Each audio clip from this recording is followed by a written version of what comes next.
Hello, and welcome to Teatime Oddities, the podcast where we explore the strange and the unusual throughout history.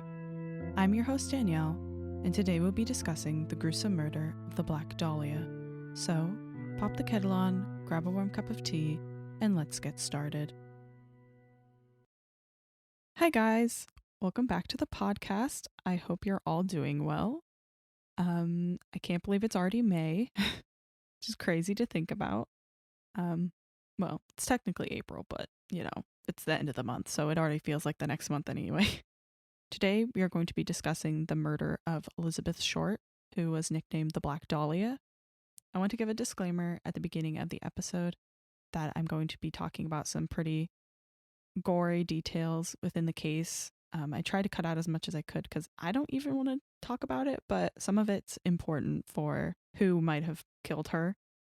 Just wanted to throw that out there, so if that's not something you want to hear, feel free to wait until next month's episode.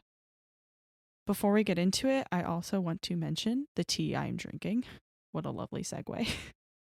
But I'm drinking a tea that's mixed nuts. I'm not quite sure what that even means, honestly, but it kind of just tastes like very florally, but also kind of almost maple syrupy, if that makes sense. It's a good tea. I recommend it. It's David's Teas again. Without further ado, let's get into it. In the early morning of January 15th, 1947, Betty Bersinger and her 2-year-old daughter were walking to do errands. While passing a vacant lot, they stumbled upon what appeared to be a mannequin. However, to their horror, it was no mannequin at all. This mannequin-like figure was actually the mutilated body of a woman. The body was cut in half at the waist and drained of all of its blood. Her face was also mutilated with her mouth cut from ear to ear. But there was no blood at the scene, so this indicated that the murder had taken place elsewhere. There were a lot of other aspects about the placement of the body that were important to the investigation, but I personally don't really want to talk about it. So if you want to know, go ahead and look it up, but I'll just leave it there for now. The corpse was fingerprinted by the FBI, which helped identify the woman as Elizabeth Short. Elizabeth Short was born on July 29th in 1924 in Medford, Massachusetts. Throughout her childhood, Elizabeth became enthralled with Hollywood and wanted to become an actress. When Elizabeth turned 19, she moved in with her father, who was living in California. He kicked her out, though, shortly after because she wasn't looking for work and was dating a lot of men and bringing them around the house. After leaving her father, she moved to Santa Barbara, but this was short-lived as she was arrested for underage drinking and returned to Massachusetts. In 1946, Elizabeth returned to Southern California yet again. She became a waitress and pursued a career in acting, but to no avail. Unfortunately, this return to California would prove to have deadly consequences. On the 9th of January in 1947, Elizabeth returned to Los Angeles following a trip she had recently taken to San Diego with one Robert Manley, whom she was dating at the time. Manley said that he dropped Short off at the Biltmore Hotel in downtown Los Angeles, where she was meeting her sister, who was visiting from Boston. Sadly, this was the last time that Elizabeth was ever seen alive. The autopsy showed that Short had been bound and tortured prior to her death. Her final cause of death was listed as blood loss and shock due to the lacerations to her face and head. The cuts on her body also indicated that the person who did this had some sort of medical training. This crime became a media sensation almost immediately. The horrifying nature of the murder obviously attracted many people's attention, and Elizabeth quickly became plastered on every newspaper in Los Angeles. She was actually nicknamed by the media the Black Dahlia, which is probably what most of you would recognize when hearing about this story. The reason that they gave her this nickname was because Short was often seen wearing all black clothing and even had stark black hair. This also had to do with the recent release of the Blue Dahlia movie, and I think she resembled the main character in that movie. On January 24th of 1947, a manila envelope emerged addressed to the Los Angeles Examiner and other Los Angeles papers. Inside this envelope was a letter that said, quote, "Here is Dahlia's belongings," unquote. This note was spelled out using newspaper clippings of letters. Along with that letter, there was Elizabeth's birth certificate, business cards, address book with missing pages, photographs, and various papers with names on them. Unfortunately, the letter and all of its contents had been doused in gasoline as an attempt to hide fingerprints on the papers. I think I read that they were able to lift some fingerprints from the papers, but I don't think they ever matched them to anybody, and I think they kind of got lost to time, which is going to be a big theme in this case. The police interviewed around 150 potential suspects in the weeks following the murder. On January 26th, the examiner received another letter, this time written by hand. It simply said, quote, "Here it is. Turning in Wednesday, January 29th, 10 a.m. Had my fun at police. Black Dahlia Avenger," unquote. Along with this letter came a location that the supposed killer was going to turn himself in at. However, the police showed up and waited there, and the killer never came. Later, the supposed killer sent another letter, this time again with letters cut out from newspapers, that stated, quote, "Have changed my mind. You would not give me a square deal. Dahlia killing was justified," unquote. The media continued to report and sensationalize the murder of Short, but the investigation hit a wall. The police seemed to lack leads, and no new evidence was being found, and by the spring of 1947, the case was already cold. There was a wide variety of suspects in the case, but I want to focus on three main suspects. The first suspect was an unknown man. This suspect was someone that Detective Ralph Asdale, one of the original detectives on the case, said he had interviewed. This unknown man was parked near the murder scene on the day the body was discovered. A neighbor had gone to the vacant lot to dispose of some lawn clippings and saw the sedan parked near the lot. Once this mysterious man had realized there was someone else there, he quickly exited the lot and drove away in his vehicle. This man was apparently followed to his place of work and was questioned by the police and was cleared as a suspect. But people still believe that this man may have been involved in the murder of Elizabeth Short. I think when it comes to, suspects in this case, I'd say this is probably one of the less likely ones, but it is still odd that this man was seen right near where this woman's body was going to be discovered only hours later. The second suspect was the last person to see Elizabeth alive, Robert Manley. Being the last person to see Short alive, it makes him an obvious choice to be a suspect in the case. However, he underwent 2 polygraph tests that both showed him to be innocent. Although polygraphs are not really reliable, he had almost no other red flags that would show him to be a viable suspect, so the police cleared him as a suspect in the case. The final suspect is possibly the most convincing, in my opinion, of all of them. There were also a large amount of other suspects that the police questioned, and I think it's clear that since it's an unsolved case, there's no way to prove who did this at this point. I mean, unless there's some other, evidence that surfaces. But I think, in my opinion, this guy is probably the guy. The final suspect is Dr. George Hodel. Dr. Hodel was a physician in Los Angeles who specialized in sexually transmitted diseases.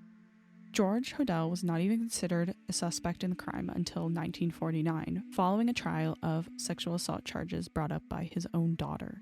Tamar Hodel was 14 years old at the time of this trial, and she had claimed that her father was sexually abusing her. 3 witnesses had confirmed the sexual abuse of Tamar, but George was ultimately acquitted of these crimes in December 1949. Following these events, though, the LAPD had put Hodel under surveillance because they considered him to be a viable suspect in the case. Why, you may ask? Well, Tamar had actually accused her father of committing the Black Dahlia murder in the trial. The surveillance of Hodel lasted from February 18th to March 27th of 1950. So this is where most of the theories of him being the Black Dahlia murder come from. A lot of the statements that he made while under surveillance painted him in a very different light than what he portrayed to the outside world. So I'm going to go over a few of the more incriminating statements that he made, but I also listed below a link to a summarized version of the transcripts. So if you want to check that out, please feel free to do so. One quote from the transcripts, which is probably the most incriminating of them all, was, quote, "Supposing I did kill the Black Dahlia. They couldn't prove it now. They can't talk to my secretary anymore because she's dead. They thought there was something fishy. Anyway, now they may have figured it out. Killed her. Maybe I did kill my secretary." Unquote. This secretary that George mentions was actually Ruth Spaulding, who had died of an overdose in 1945. Hodel was even present at the time of her death.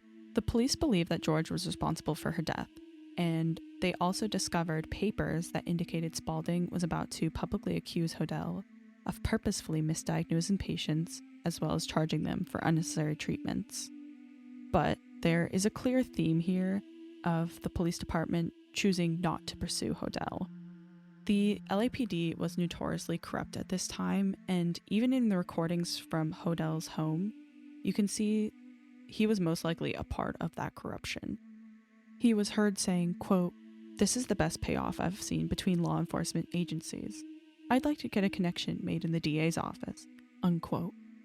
Even these surveillance tapes that I'm reading from, we only have the transcripts, and the tapes themselves were mysteriously lost, quote unquote. And these transcripts only survived thanks to Lieutenant Frank B. Jemison, who actually created copies of the transcripts because he was suspicious of the police department after the surveillance was shut down. These recordings make it clear that Hodel was not a benevolent man.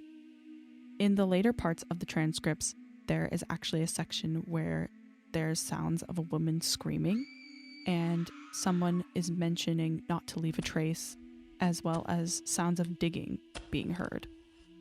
Hodel was also greatly invested in the surrealist art scene at the time, with Man Ray being one of his favorite artists. Man Ray was also a very close friend of Hodel's, many stating that they were like family.